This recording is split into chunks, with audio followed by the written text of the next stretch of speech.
A'udzu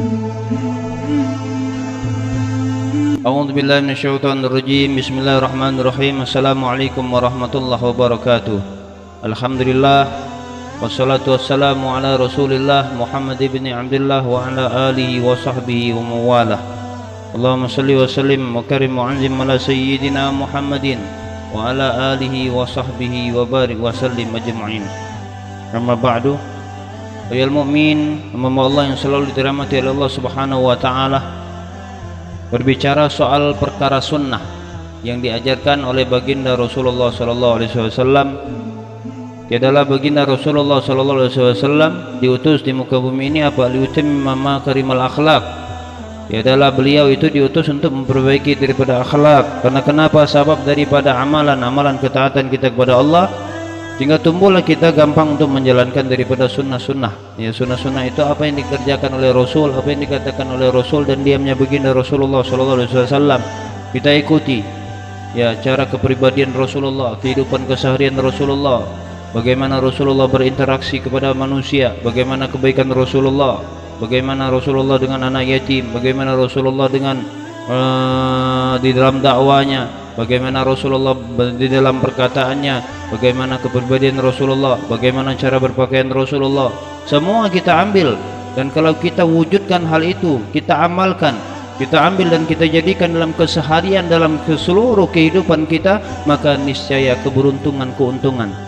Jadi kenikmatan yang diajarkan oleh baginda Rasul, hakikatnya di dunia pun dengan kita menjalankan seluruh agama-agama yang diajarkan oleh baginda Rasul, hakikatnya itu sudah memberikan kebahagiaan yang seutuhnya di muka bumi ini.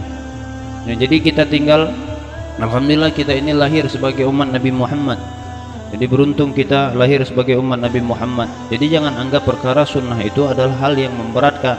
Akan tetapi justru semakin kita ingin tahu dengan perkara-perkara sunnah, dan semakin kita menegakkan atau menjalankan ke perkara-perkara sunnah, terkhusus di dalam rumah tangga kita, dalam kehidupan kita, terhadap istri kita, terhadap anak-anak kita, terhadap saudara kita, terhadap keluarga kita, tentunya akan menjadikan penyejuk hati kita dan juga penyejuk bagi orang-orang, bagi manusia kebanyakan.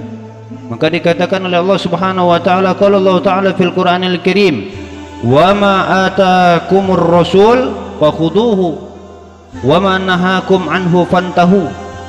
Kata Allah Subhanahu wa taala, apa-apa yang ada dalam diri Rasulullah, baginda Nabi kita Nabi Muhammad sallallahu alaihi wasallam, fakhuduhu, maka ambillah, ambil. Wa ma nahakum anhu fantahu, dan segala sesuatu yang dilarang oleh baginda Rasulullah sallallahu alaihi wasallam maka tinggalkan. Apa maknanya mukmin? Jadi keuntungan.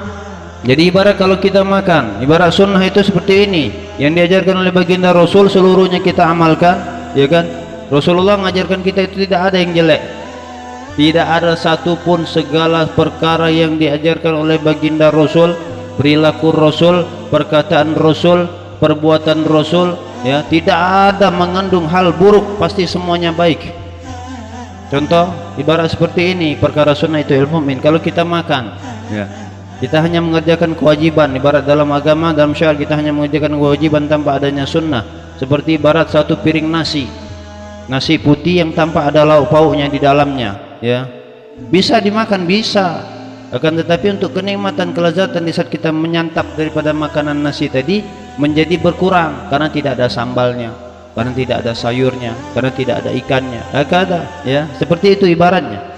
Jadi perkara-perkara sunnah itu pada hakikatnya ya untuk menumbuhkan rasa kita kelezatan dalam ketaatan, bahwasanya taat ibadah kepada Allah Subhanahu wa taala, apalagi kita menambahkan daripada amal ketaatan kepada Allah Subhanahu wa taala dengan perkara-perkara sunnah, semakin kita akan menambah rasa kelezatan.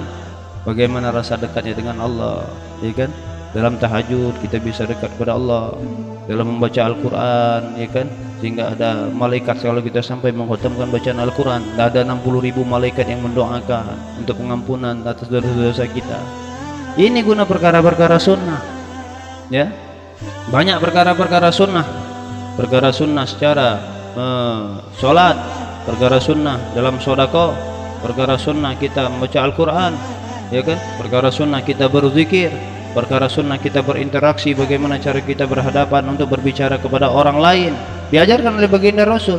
Perkara sunnah tata cara kita bersalaman, perkara sunnah saat adab kita hendak melewati orang kebanyakan, bahkan perkara sunnah di saat kita hadir dalam majelis dalam keadaan terakhir pun ada yang diajarkan oleh baginda Rasul, ya kan? Maka dikatakan seluruh perbuatan amal kebaikan yang diajarkan baginda Rasul ambil, fakhuduhu, ya, kita ambil, kita terapkan dalam kehidupan kita, ya kan?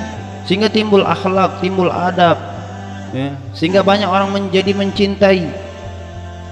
Paham kita ilmu mukmin yang saudara mati Allah, apa menjadi sebab daripada agama Allah, agama Islam ini menjadi besar? Karena perkara-perkara sunnah-sunnah, kebaikan-kebaikan yang diajarkan baginda Rasul. Hal itulah yang membuat daya ketertarikan orang-orang untuk mencintai daripada agama Allah, yaitu agama Islam. Hakada, ya. Jadi yang diajarkan baginda Rasul itu tidak ada yang tidak enak. Hakikatnya untuk memberikan keuntungan, ya. Ya kan, untuk memberikan keuntungan. Agama Allah diturunkan di muka bumi ini untuk memberikan kemudahan, bukan kesulitan, ya. Jadi jangan anggap perkara sunnah itu hal yang memberatkan, ya. Apa yang disampaikan oleh baginda Rasul melalui lisan-lisan mereka para ulama kita ambil, ya kan. Selagi itu perkara sunnah, silakan kita berpikir perkara sunnah itu hal yang memberatkan, silakan. Tidak ada perkara sunnah yang diajarkan baginda Rasul yang memberatkan, justru itu mempermudah langkah kita.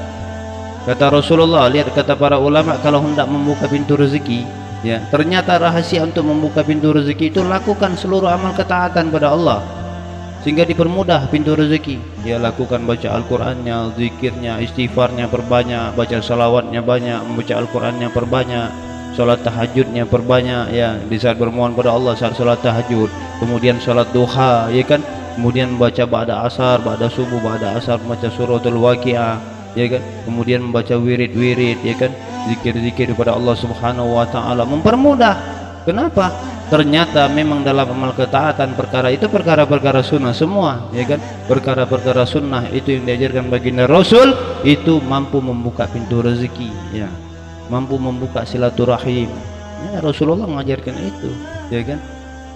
Nah, dalam ibadah misalnya dalam sholat, ya, diajarkan kita adanya sholat duha, adanya sholat hajat, ya kan, adanya sholat sholat rawatib, adanya sholat taubat, adanya sholat awabin, adanya sholat tahajud, adanya sholat tasbih, ya kita lakukan, tidak ada kerugian di dalamnya. Maksud jangan engkau lakukan amal ibadah mastata'tum sesuai dengan kemampuanmu, misalnya seperti ini, seumpama contoh tahajud, sholat tahajud untuk pemula yang baru melakukan sholat tahajud cukup 2 rakaat, seperti itu maksudnya, ya kan.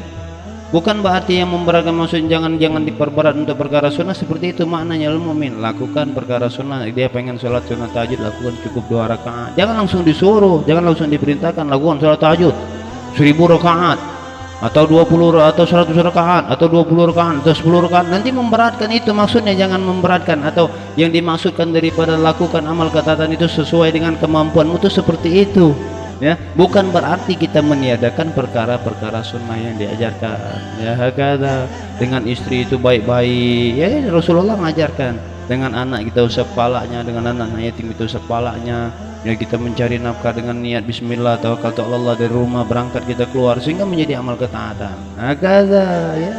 Jadi perkara-perkara sunnah yang diajarkan Rasul itu hakikatnya bukan untuk memberatkan kita untuk melakukannya, justru hal itu untuk memberikan keuntungan, hakikat keuntungan, kebahagiaan, kesejahteraan di dunia ini dan di akhirat. Terus ini perumpamaan lagi, misal ada wanita yang bercadar, ya itu perkara sunnah, ya mu'min. Ada juga yang mengatakan wajib, ya, ya. Nanti tidak masalah. Atau hanya berjilbab, silakan, nggak bahasa, ya. Tapi alangkah baiknya kita menggunakan cadar, ya. Tapi jangan langsung, itu maksud jangan memberatkan. Masa orang baru hijrah langsung kita suruh mereka pakai cadar? Kalau mereka mau tidak masalah. Padahal itu untuk hakikat daripada penjagaan para wanita yang sebenarnya, hakada, ya. Ya, mu'min yang dirahmati Allah. Jadi jangan diperselisihkan, ya. Justru kita berusaha semaksimal mungkin mujahadah kita dalam menjalankan apa yang diajarkan baginda Rasulullah sallallahu alaihi wasallam.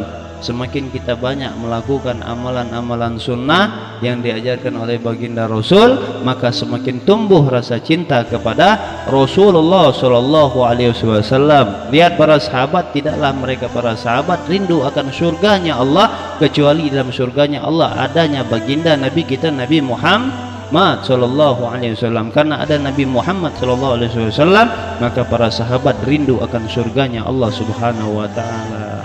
Ya. Mudah-mudahan kita akan bersama-sama dengan baginda Rasul, bersama-sama walaupun kita tidak mampu dalam mimpi kelak nanti di surga kita bersama beliau sallallahu alaihi wasallam. Al-fakir adab ilallah, miskin amal miskin ilmu, memohon maaf pada Allah Subhanahu wa taala, saya memohon ampun.